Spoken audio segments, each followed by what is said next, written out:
The loneliness after divorce isn't about missing your wife, really. It's about losing the background noise of a life you didn't know you needed until it was completely gone. So picture this: a concrete floor, a blanket, a pillow, a flip phone, and an iPod with music that I had downloaded off of LimeWire. That's it. That's everything that I had the first night after I left the marriage. There was no bed, no couch, no kitchen, just the floor of a wood shop, whatever music I had on my iPod, and whatever contacts I had in my phone. And let me tell you, I thought I knew what lonely felt like before that night. I really did. I had been in a marriage running on fumes for years. The house was quiet. We had stopped talking, really. I figured I already knew what this was going to feel like, and I had no idea. So in this video, I want to talk about the kind of loneliness that nobody puts in the brochure, the kind that doesn't show up until you're already in it, and the thing that actually helped, which was not what anybody told me it would be. So by the time my marriage was actually over, I had already been lonely for a while. The kids were off doing their own thing, and my wife and I were sitting in separate corners of the same frickin' room, not even talking. And this was right after Facebook, smartphones came out, and she got all into the Facebook thing, and I wasn't interested in it because everything and everybody that I needed was right there. But nobody seemed to want or need anything from me. So that kind of tells you everything you need to know about where we were. I felt like my reason and purpose for being there was fading, and it was fading fast. I tried to do everything that I thought I needed to do to reconnect, but nothing worked. Nobody seemed to care whether I was even there or not. The night I left was one of the hardest things, if not the hardest thing, I had ever done. And I found out what quiet actually sounds like. And I mean real quiet. Not everybody's in their own room, not we've run out of things to say kind of quiet.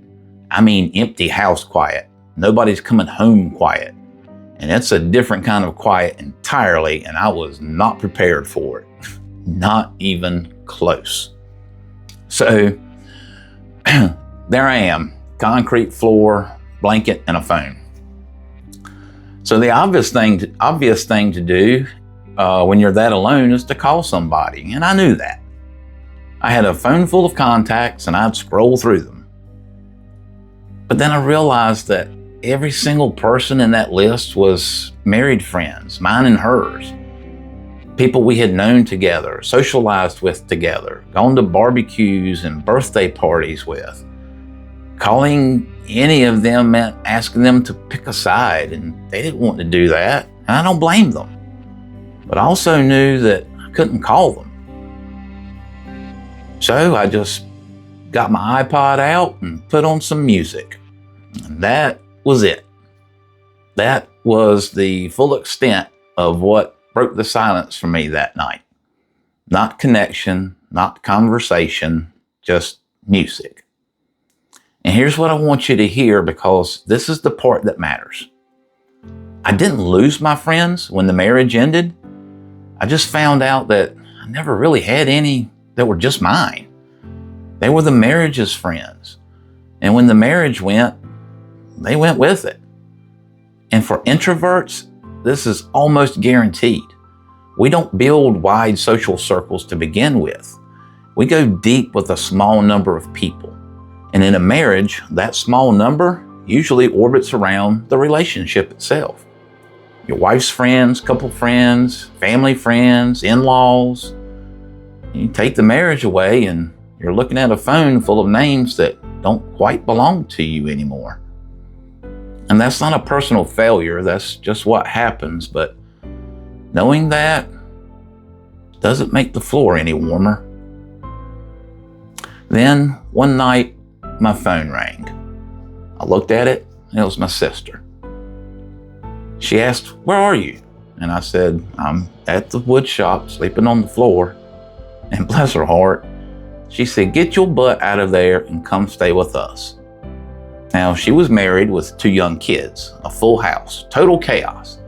And she just opened the door and said, "Come on in."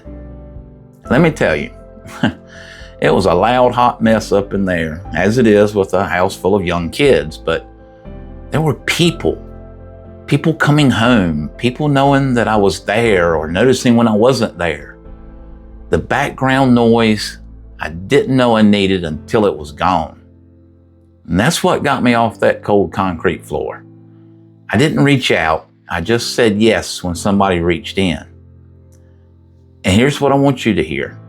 If you're sitting out there somewhere right now in the quiet, waiting until you feel ready to ask for help, you might be waiting for a really long time.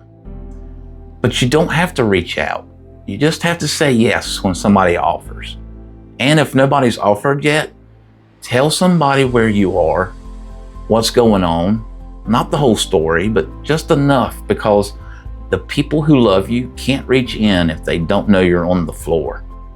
Now, having said that, I soon realized that I had to get out of my sister's house if I wanted to get my life back together, because it was a cluster fugazi up in there.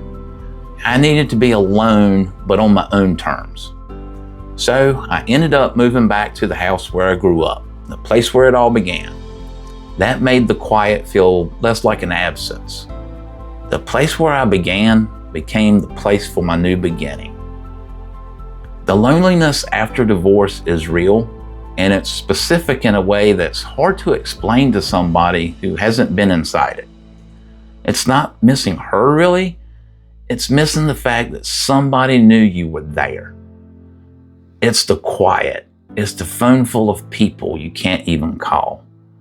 But there's something else worth knowing. The friend problem doesn't fix itself. Most men in their 50s probably haven't made new friends in probably 15, 20 years. Heck, some of them probably don't even know how to anymore.